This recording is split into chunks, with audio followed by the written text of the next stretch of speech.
Long ago, God spoke to Moses.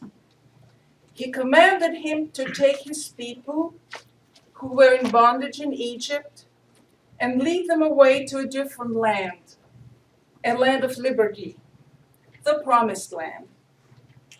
But in return, they were to obey God's laws. This was their covenant. There is no archaeological evidence to support the story, but that doesn't matter. The power is in the story itself. The story springs from a longing to leave behind a state of oppression and injustice and to start out anew. This powerful story has been an inspiration to many. Black spirituals are replete with biblical language. And to the pilgrims, the Anglican Church was compromising with the corrupt Catholics and the autocratic kings and queens of England. In getting away from the old world, they would create a new world, as God had intended. To these familiar examples, I propose to add also the communist revolution in Russia. Karl Marx had documented the terrible injustices of the capitalist system in England. And Russian reformers decided that they would not go there. Instead, they would go directly to the communist phase Marx had prophesied. They would do away with the elites who since time immemorial exploited the labor of others. And the new system would demand from each according to his ability and give to each according to his needs. The last example of the perennial search for the promised land I want to mention is the example of Zionism. The children of Israel were scattered throughout the world and persecuted. The children, and they came near to total extinction during the Holocaust. So they remembered the covenant. They remembered the land of their forefathers and foremothers, and they longed to come home after 2,000 years of wandering among strangers. And now this longing for a place of justice and safety was expressed in a new non-biblical language. It was the popular 19th century language of nationalism, that a people deserved a piece of land of their own to nurture the cultural roots. Theodor Herzl, the pioneer of the Zionist idea, was secular, and Ben-Gurion, the founder of Israel, took his inspiration from Marx as well as from Herzl. And so in all these examples I've evoked, we begin with the inspired dream of new beginnings, whether in covenant with a patriarchal God or without him or even against him. What prevails is the faith in the possibility of change, of progress, of renewal. But change is difficult. It is difficult because one has to deal with pharaonic rulers, whether Egyptian or Tsarist, or with an intolerant majority establishment as in the England of the Pilgrims, or hiding under the white hoods of the KKK, or for that matter, hiding in ourselves. If we're comfortable with the way things are, why change?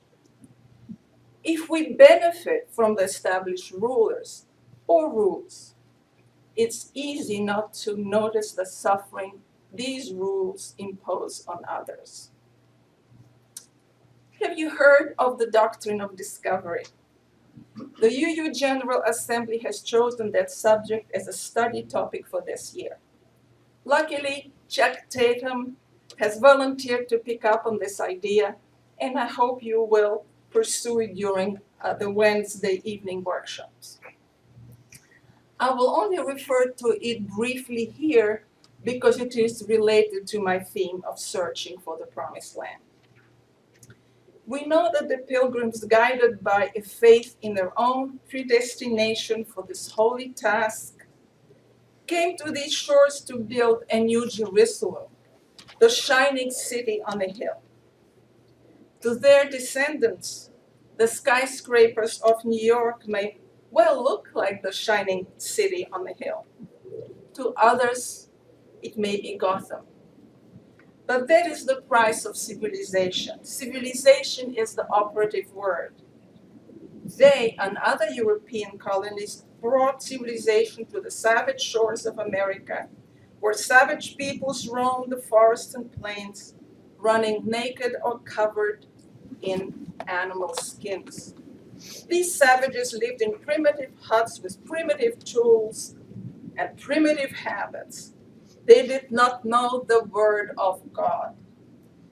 And because they were savages and didn't even understand the basic concept of property, their land could be appropriated by people who understood it very well. And because they were not organized in formal states and had only bows and arrows to oppose their conquerors, they had no say in the laws of the new world. You may object to my repeated use of the word savage and primitive. Professor Robert Williams Jr. of the law school of our own U of A documents that this view of the conquered by the conquerors goes back to the Greeks and Romans and all the way down history's trail to our own days. The doctrine of discovery formalized the relations between the civilized and the savage into law. Our Supreme Court argued the case back in 1804. So mining companies, when they wish to drill for oil or dig for uranium on Native American lands, have the law on their side. And this being the month of the woman, here is another example. Non-Native American men who live on reservations can abuse their Native American wives with total impunity. Why? Because the reservation's courts cannot prosecute non-Native Americans. Against much opposition, President Obama just signed a law to change that. So, living as we do in Arizona among Native American reservations, what exactly do we know about them?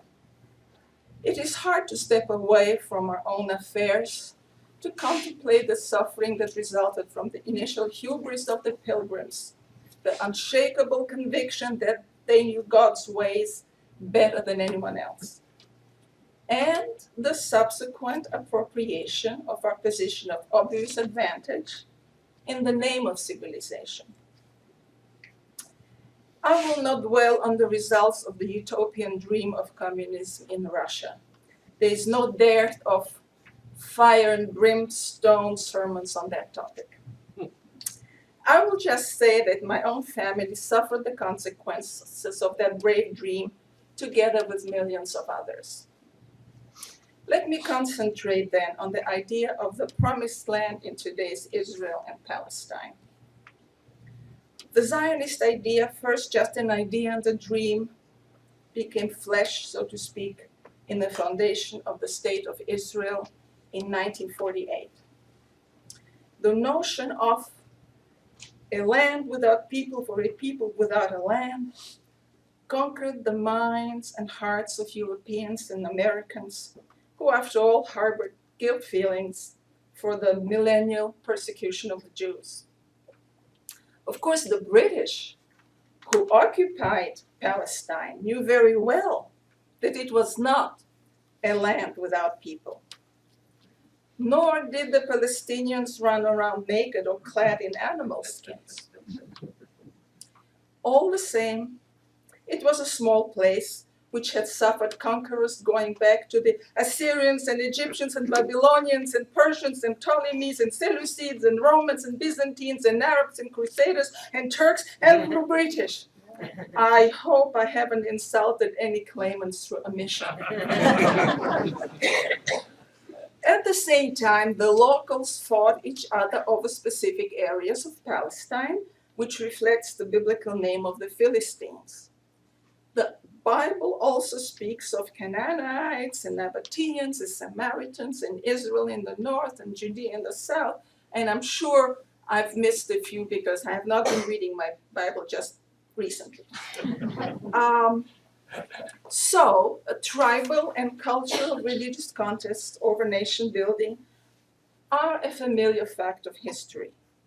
And so now we're at a point where Israelis and Palestinians are facing each other over a land to which both claim ownership. At least one element in their troubles has been put to rest. The British left, and no empire claims overlordship in that area. Really? Really? Well, I think these United States have a little something to say about what goes on in lots of places, including the Middle East. There is a definite policy practiced by our government in Israel and Palestine. We have been persuaded that the Israelis deserve our unconditional support in subsidies and armaments and the Security Council of the UN. This is because we have so much in common. The Torah is the Old Testament of our own foundational religion, and Israel is a democracy like ours. We understand each other. And this happens to be very handy because we need a reliable ally in the Middle East. The Arabs, after all, are Muslims, and we do not study the Quran in Sunday school. Besides, they used to indulge in heavy flirtation with the Soviet bloc, and this was not to be tolerated. And don't they constantly blackmail us with their oil? As to the Palestinians, they may as well be running naked with bows and arrows, because really, no one really cares about them. They fought back in 1948, and they resisted with violent uprisings, the first and second intifada, and from time to time a young man blows himself up on a bus or in a restaurant. Now they throw stones at the Israeli soldiers, while the Israeli settlements on the West Bank are an ever-expanding fact on the ground, as Ariel Sharon put it. Treaties have been signed and concluded with Egypt and Jordan and Lebanon, but the settlements are not negotiable. During our trip, we have observed the indignities and deprivations Palestinians suffer under Israeli occupation. I will leave it to my friends to elaborate on our observations this afternoon. I just want to say, in conclusion, that what we saw in Palestine is very much like what we know and don't wish to know, right here in our own backyard on the Indian reservations or on the border with Mexico. But what can we do? There's so much to do. Where do we start? And besides, speaking of promised land, is the dream of peace and justice on earth not just another mythical promised land? Well, if perhaps our goals are not grandiose or utopian or patronizing, we could find a way. After all, Mahatma Gandhi and Martin Luther King Jr. have shown us that nonviolent resistance can succeed. In Israel and Palestine, we met people who work hard, who work very hard at changing what needs to change in that troubled land. But the decisive struggle of the future of Israel and Palestine is joined right here in our own halls of power. The passion of American Jews for the right of Israel to exist is both understandable and justified. but it does not follow that Israel can violate elementary laws of human rights in the name of security or biblical prophecy.